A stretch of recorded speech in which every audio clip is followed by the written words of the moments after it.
Okay, Jeff. First of all, I mean, how's it been? The past couple months. You guys have actually been doing quite a lot in terms of women's mixed martial arts. You have the tournament going. Tell us a little bit of update about how Tuff-n-uff's going so far in 2014. Oh, thanks very much for asking. Obviously, we're still mourning the loss of my brother, who founded Tuff-n-uff, but I'm proud to say that we're continuing his legacy, and we hope to for many, many years to come. So this year has been great. Obviously, without my brother, of course, we're very sad, but we feel extra determination and motivation to continue his legacy. And I'm very proud to say that we are lucky enough to have secured a relationship with Invicta Fighting Championships, such that the winners of a Tuff-n-uff tournament will advance, and the winner will be guaranteed a pro fight with Invicta. So for us to continue the tradition of being big proponents of female MMA, it's a really huge honor to be affiliated with Invicta, and we're so proud of the females. If it weren't for the athletes, we really wouldn't exist. So thanks very much for asking. This year has been good, and we continue to support all aspects of amateur athletics, whether that be male or female fighters in the cage. There's got to be a little bit of pride that some of these girls that are Tuff-n-uff veterans, like Jessamine Duke, has just signed to the UFC. We've got Ronda Rousey, of course, champion, who fought for Tuff-n-uff before, and Emily Peters-Kagan, who's going to be on the Ultimate Fighter. There's got to be a little bit of pride to say that there's some really great talent that you've helped develop here at Tuff-n-uff. Yes, there's more than just a little tiny bit of pride. It gives me great pleasure to brag to everybody that I can about the females that have fought for Tuff-n-uff. So, for example, like, I love telling people the last season of The Ultimate Fighter, well, not only did Chris Holdsworth win, okay, he was the former Tuff-n-uff fighter, but you had Marina Shafir as an assistant coach to Ronda, Jessamine Duke, Tanya Evinger. I feel like, gosh, I'm so sorry, but a name or two is escaping me. There were 6 total cast members of the last season of Ultimate Fighter who had actually fought in Tuff-n-uff. So it gives me great pride and pleasure to be able to, like I said, brag about that.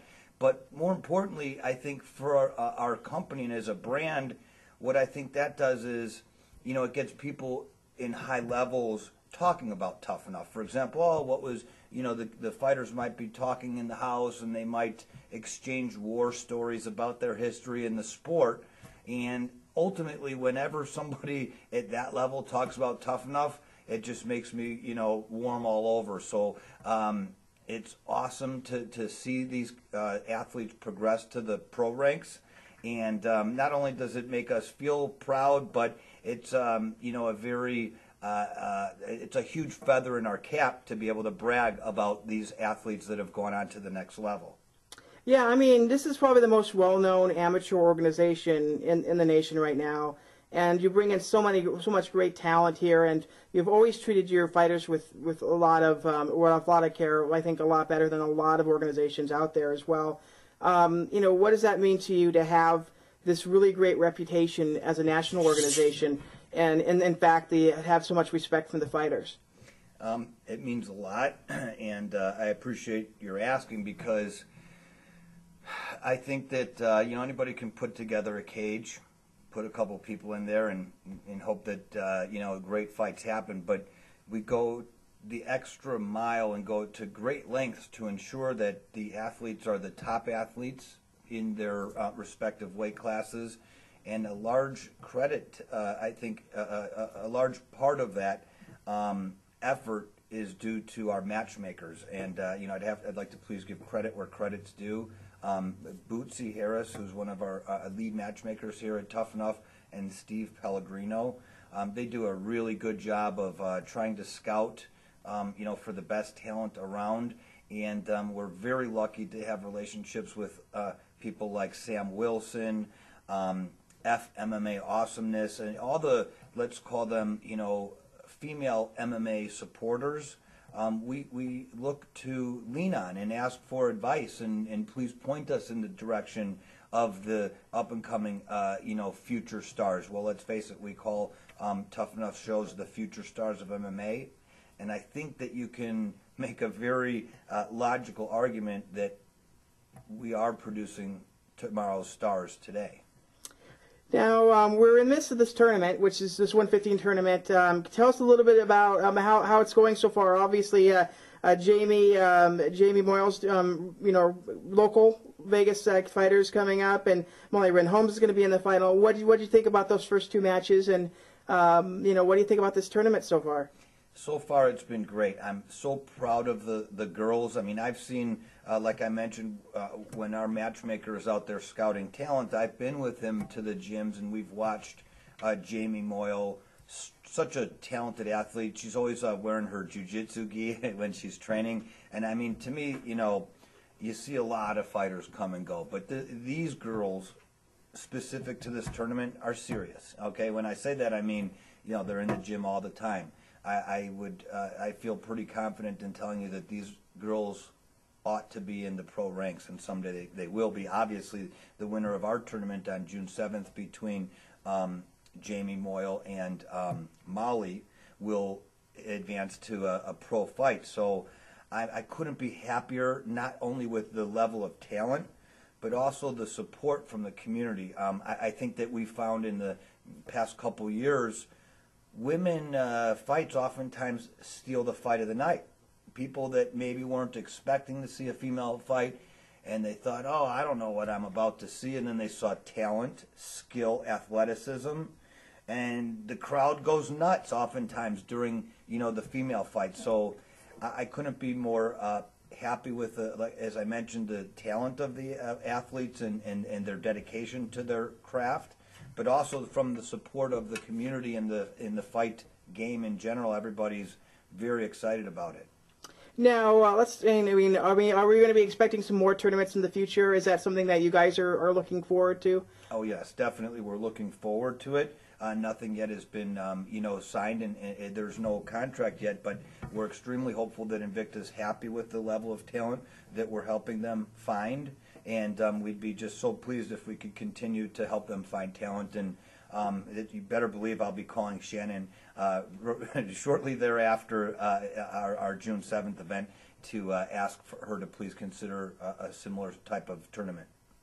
Yeah, I know that Julie had said to me that she's looking forward to watching June 6th, and she's always liked your product. She said that she always tunes in, not just because she happens to be the matchmaker for Invicta, but she just absolutely loves the product. Tell us about the June 7th show. What can we expect? We obviously got the finals right there. We've got a couple of what female bouts are probably in the works right now. Can you tell us a little bit about this upcoming show?